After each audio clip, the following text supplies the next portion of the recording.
Hello and welcome back to our YouTube channel. उम्मीद करता हूं कि आप सभी फिट एंड फाइन होंगे। तो इस वीडियो में आज हम बात करने वाले हैं जेके एसएसबी ने जो जेल सुपरिटेंडेंट का पेपर कंडक्ट किया है। तो उसका जीए पोर्शन हमने ऑलरेडी डिस्कस किया हुआ है। तो अगर आपने वो अभी तक देखा नहीं है तो पहले आप उसको भी देख लेना, ठीक है। Now we are going to discuss about the computer portion. Near about 10 to 15 questions computer से भी पूछे गए थे, तो उनको भी आज हम यहाँ पे देखने वाले हैं। तो फर्स्ट ऑफ ऑल, अगर आप हमारे चैनल पे नए हैं तो you have to do the subscribe and then you have to share the video with your friends, ठीक है। तो लेट्स स्टार्ट द क्लास। तो फर्स्ट क्वेश्चन जो पूछा गया था वो क्या था? First question was a distributed network configuration in which all data information pass through a central computer system is। वो कौन सी एक डिस्ट्रीब्यूटेड नेटवर्क कॉन्फ़िगरेशन है?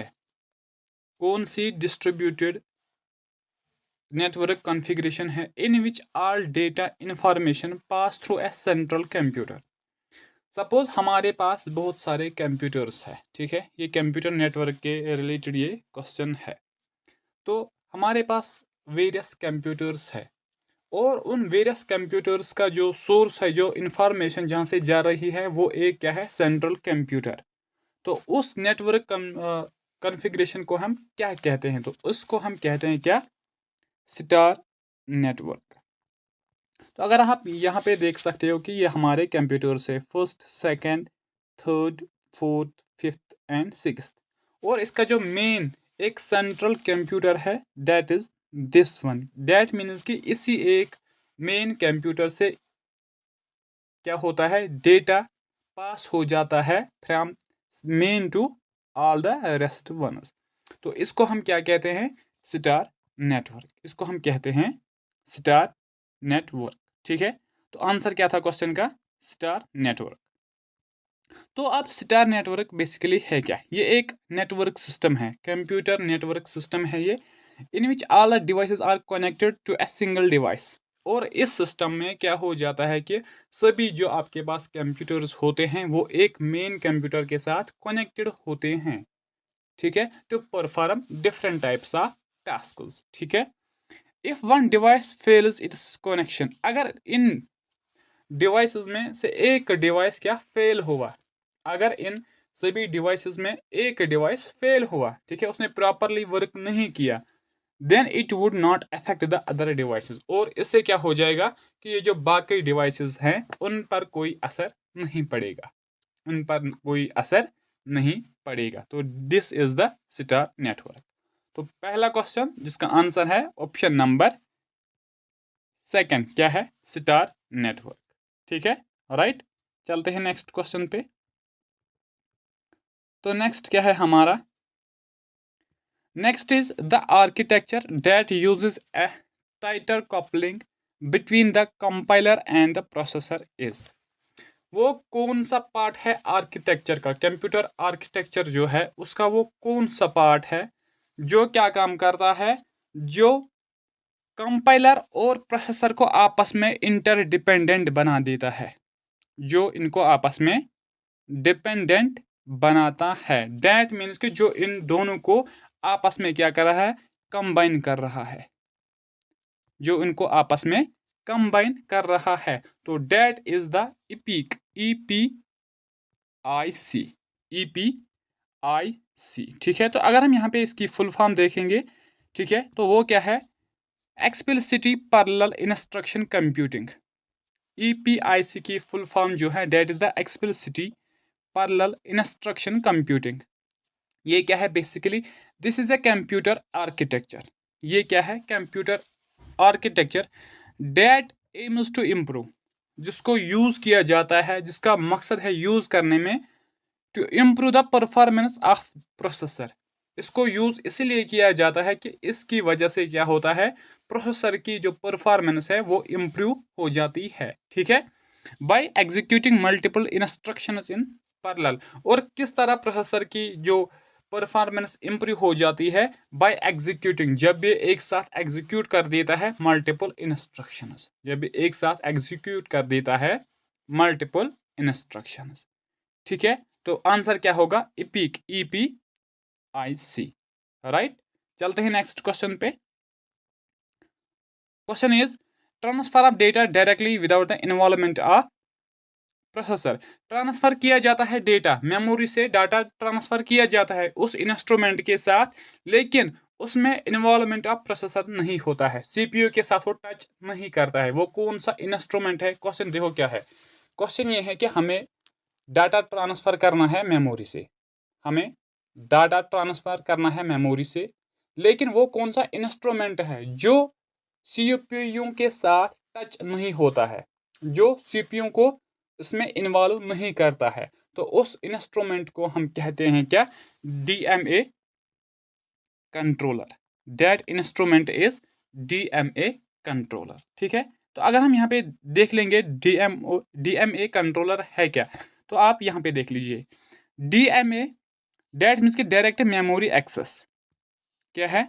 Direct memory access is a specialized hardware component. ये भी क्या है? पार्ट, एक computer hardware part है ये। That manages the data transfer process, जो मैनेज कर रहा है डाटा ट्रांसफर प्रोसेस को। DMA provides a way for computer peripherals to talk to memory without interfering with CPU। ये डायरेक्ट लिंक हो जाता है DMA कंट्रोलर जो है ये डायरेक्टली कनेक्ट होता है मेमोरी के साथ without the interfering with CPU, और इस प्रोसेस में ये CPU के साथ कनेक्ट नहीं होता है, लीडिंग टू फास्टर। और इसका रिजल्ट क्या निकलता है?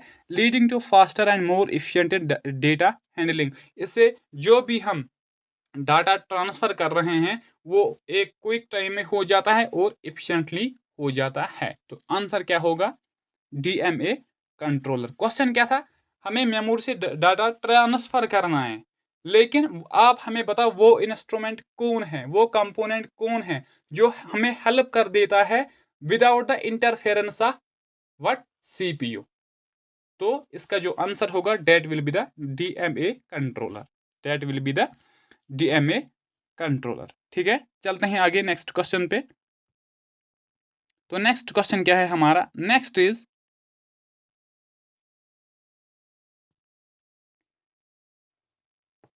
Which of the following is the lowest in the memory hierarchy. इनमें से सबसे लेवेस्ट पे कौन आता है मेमोरी हायरार्की में? तो अगर हम यहाँ पे बात करेंगे मेमोरी के बारे में, mainly memory is are of two types. कितने टाइप्स की है? Two types. एक तो होती है प्राइमरी मेमोरी, प्राइमरी मेमोरी, और एक होती है सेकेंडरी मेमोरी। या हम प्राइमरी मेमोरी को क्या है? इंटरनल मेमोरी भी कहते हैं, इंटरनल मेमोरी, और इसको एक्सटर्नल मेमोरी। ये जो सेकेंडरी मेमोरी है ना, ये एक्सटर्नल मेमोरी है। इसका मेन एक मकसद होता है to store the data, to store the data. Data store करने के लिए इसको यूज किया जाता है। लेकिन ये जो प्राइमरी मेमोरी है इसको यूज किया जाता है टू रन सॉफ्टवेयर्स और along with to store data, to store data, क्योंकि इसमें रैम भी आती है और रोम भी आती है। तो रैम हम यूज कर देते हैं to store, to run the data, and ROM में हम डाटा स्टोर कर सकते हैं, राइट। तो अगर हम यहाँ पे देखेंगे मेमोरी के सबसे लोवेस्ट पोजीशन पे जो है that is the secondary memory, that is the secondary memory. ठीक है, राइट। चलते हैं नेक्स्ट क्वेश्चन पे। तो क्या है हमारा नेक्स्ट क्वेश्चन? तो फ्रेंड्स, अगर आप हमारे चैनल पे नए हैं, first of all you will do the subscribe. क्या करोगे? Subscribe, and you will share the video. किनके साथ? With your friends. किनके साथ शेयर करोगे? अपने दोस्तों के साथ। ठीक है, राइट। चलते हैं आगे नेक्स्ट पे। क्या है हमारा next question? Next is which of the following is the fastest means of memory access to CPU। हमें बताना है कि CPU इन मेमोरीज में से सबसे ज़्यादा जल्दी एक्सेस किस पे कर देता है, कौन सा क्लोज मेमोरी है with the CPU। In other words we can say which among the following memories is the closest to CPU, क्योंकि जो क्लोज वही हो सकता है जिसपे एक्सेस जल्दी होगा, जिसपे डायरेक्ट कंट्रोल होता है। तो डायरेक्ट कंट्रोल CPU का है किस पे, रजिस्टर्स पे, क्योंकि एक रजिस्टर से ये लोकेटेड होते हैं with in the CPU, with in the CPU, और ये फास्टेस्ट मेमोरी है, फास्टेस्ट मेमोरी है, ठीक है, राइट। चलते हैं आगे नेक्स्ट क्वेश्चन पे। तो क्या है हमारा नेक्स्ट क्वेश्चन,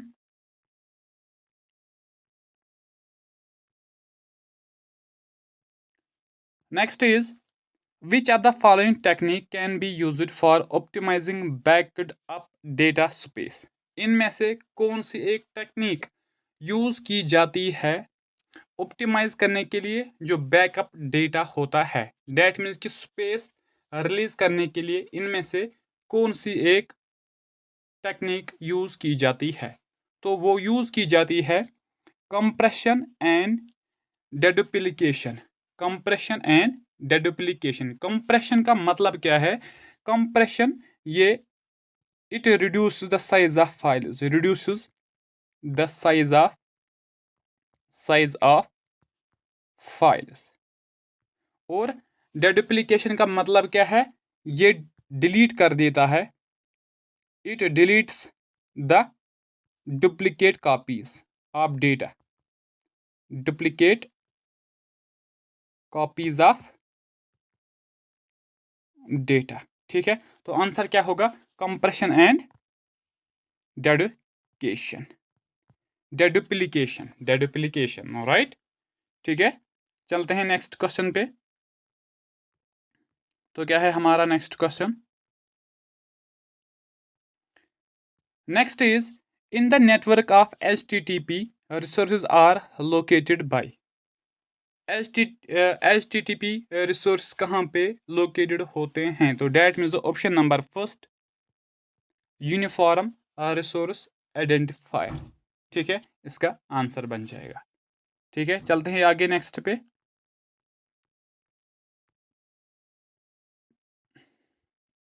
तो क्या है next question, DIDAS is a program that helps to manage our files and folders. इनमें से एक प्रोग्राम है, ठीक है, जो हमें हेल्प कर रहा है किसमें, to manage our files and folders, to manage, इनमें से वो कौन सा प्रोग्राम है जो हमें हेल्प कर रहा है हमारी फाइलें मैनेज करने के लिए और हमारे जितने भी फोल्डर होते हैं उनको मैनेज करने के लिए? तो that is the window explorer, ये इसका आंसर हो जाएगा। Window explorer is a program that helps to manage our files and folders, ठीक है। तो इस एग्जाम में कुछ क्वेश्चंस डेप्थ में पूछे गए थे, लेकिन कुछ क्वेश्चंस इजी थे, लेकिन this is the indication for the upcoming exam, चाहे वो JKP SI का हो या नायब तहसीलदार का हो, कि हमें अपनी लेवल कहाँ पे रखनी है, प्रेपरेशन की लेवल कहाँ पे हमें रखनी है, ठीक है। चलते हैं आगे।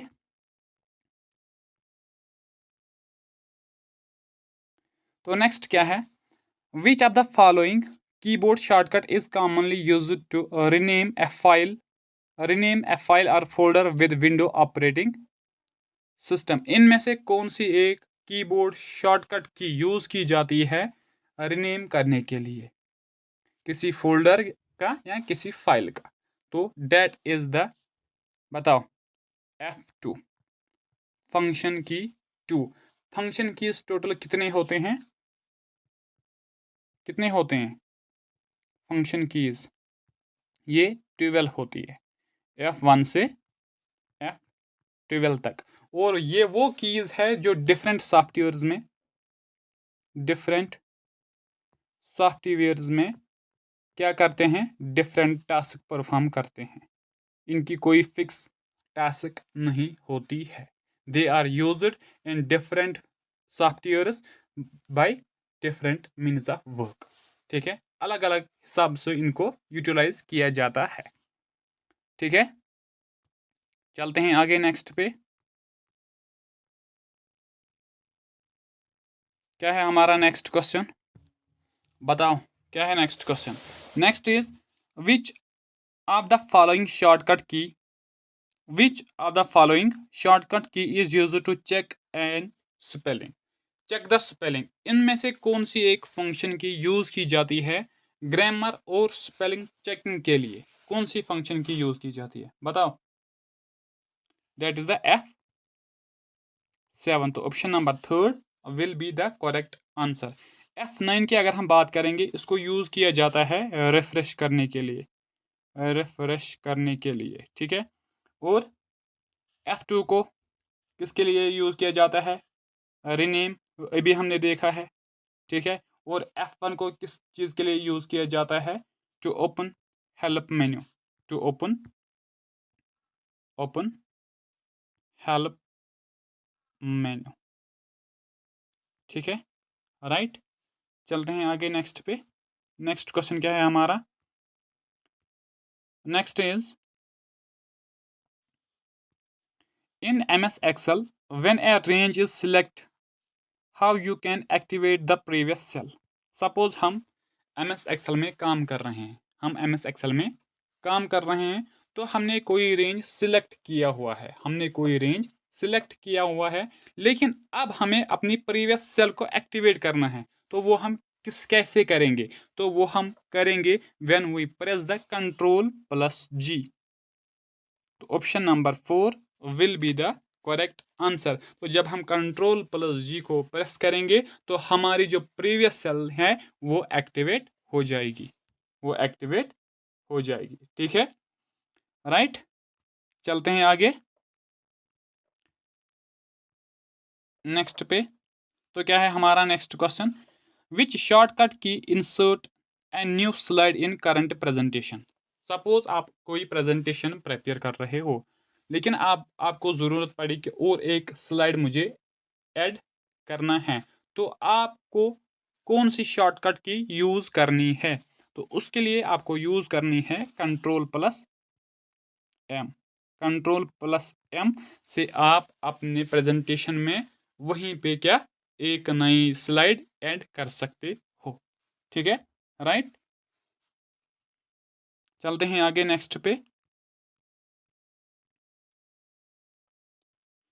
तो क्या है हमारा next question? Next is what is Google Chrome. Google Chrome है क्या? ये एक क्या है? ये सबको पता होगा, ये एक ब्राउज़र है। क्या है? ये एक ब्राउज़र है, ऑलराइट, ठीक है। चलते हैं आगे। नेक्स्ट क्या है? The process of transferring files from one computer to another computer through internet is called. जब हम अपने एक कंप्यूटर से दूसरे कंप्यूटर तक डाटा ट्रांसफ़र कर रहे हैं, डेटा ट्रांसफ़र कर रहे हैं, और अब हमें बताना है कि उस प्रोसेस को क्या कहते हैं। तो उस प्रोसेस को कहा जाता है अपलोडिंग, उस प्रोसेस को कहा जाता है अपलोडिंग। तो option number second will be the correct answer, ठीक है, राइट। चलते हैं आगे नेक्स्ट पे। तो नेक्स्ट क्या है? Next is skimming. Skimming in e banking is a method of. E banking में स्किमिंग का मतलब है क्या? Converting debit card into credit card, this is the first option. Transfer cash from one account to another account, एक account से दूसरे account में transfer cash करना, क्या ये स्किमिंग है? या stealing credit card information, this is the correct option number third is the correct answer. Skimming, stealing of credit, जब कोई केस हो जाता है, किसी की पैसे निकाले जाते हैं उसके रीज़न के बगैर, उसको पता ही नहीं होता है कि मेरे अकाउंट से पैसे निकाले गए हैं। तो स्किमिंग यही वो एक मेथड होती है जिससे पैसे निकाले जाते हैं, क्योंकि इसके थ्रू उसके क्रेडिट कार्ड या डेबिट कार्ड की डिटेल इंफॉर्मेशन लीक हो चुकी होती है, ठीक है। तो स्किमिंग, अब किस मेथड को हम कहेंगे? Stealing credit and debit card information. तो option number 3 will be the correct answer. So friends, this was all about today's class. I hope you will get the information through this class, and also you will help us to reach to the maximum people by doing shares, चाहे आप Facebook पे, WhatsApp पे Telegram पे, जहाँ भी आप चाहो आप इसको शेयर कर सकते हो। And also you will subscribe our YouTube channel, subscribe our YouTube channel जिसका नाम क्या है, JKSSB जनरल स्टडीज़। ये एक ऐसी चैनल है जो आपको हेल्प कर रही है, क्या हेल्प कर रही है, जीएस के जितने भी पोर्शंस है हम उन पोर्शंस को यहाँ पे आपके साथ शेयर करते हैं थ्रू एमसीक्यूज, और कहीं कहीं थ्योरी क्लासेस भी आप तक पहुँचा रहे हैं। तो if you are new to here, first you will do the subscribe and then you will share the video with your friends. Thank you so much.